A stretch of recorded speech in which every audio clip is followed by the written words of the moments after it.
So when I first started in this business about 20 years ago, the only real tools you needed as an actor was a black and white, oh yes, black and white headshot and resume, which you would hand deliver one at a time. Now things have changed a lot since then.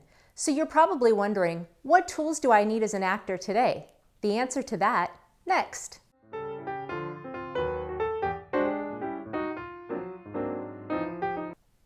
It's the year 2020, and times have changed since the days of black and white photos.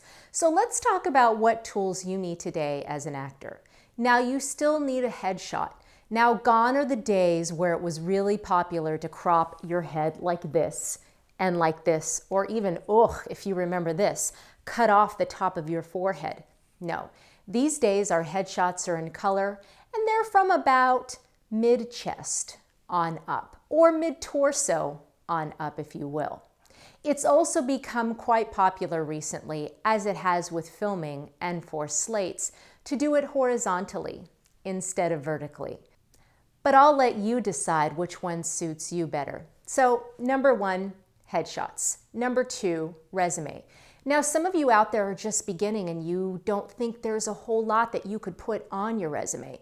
So I encourage you to put any education or training that you've had on your resume, along with anything that you might feel is relevant as a special skill.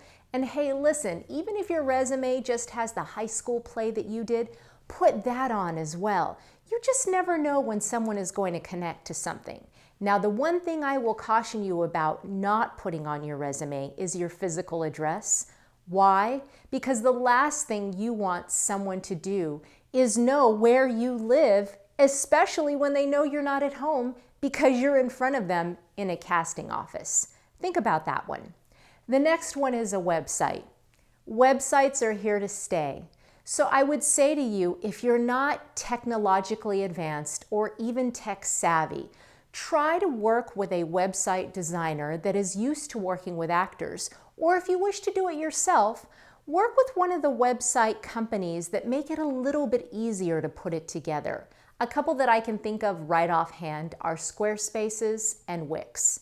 But do what works best for you. WordPress works brilliantly for some people. And honestly, if you can't get it, no worries. But do ask for recommendations and find someone who's used to doing websites for actors. The next thing is a reel. Again, you may not have a ton of footage to put on a reel, but do put things on your reel that are relevant and clean. The more professional, the better. The last thing you want to put on a reel is something where you can't be seen, you're hardly heard, and it looks like something that was done in a tunnel. You're much better off waiting until you have really good clips to put together in a reel. Now, if you're not capable of putting together your own reel, again, there are many companies that specialize in doing just that for you. The next thing you're going to want to think about is a voiceover demo. Now, this is really only specifically for people who are in the voiceover genre. This will be a compilation of either commercial clips, narration clips, you get the general idea.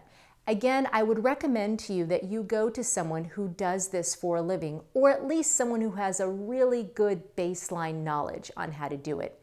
As a voiceover professional, you could probably do it yourself, but if you could pay someone a couple of dollars to do it really, really well, that would be my recommendation.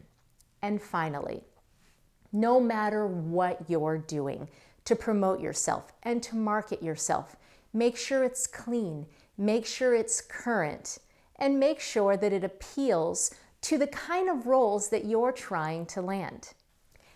If you like what you're seeing, absolutely go ahead and subscribe to my channel and give me a like while you're at it. I'm Donnell Adler. Have a great day.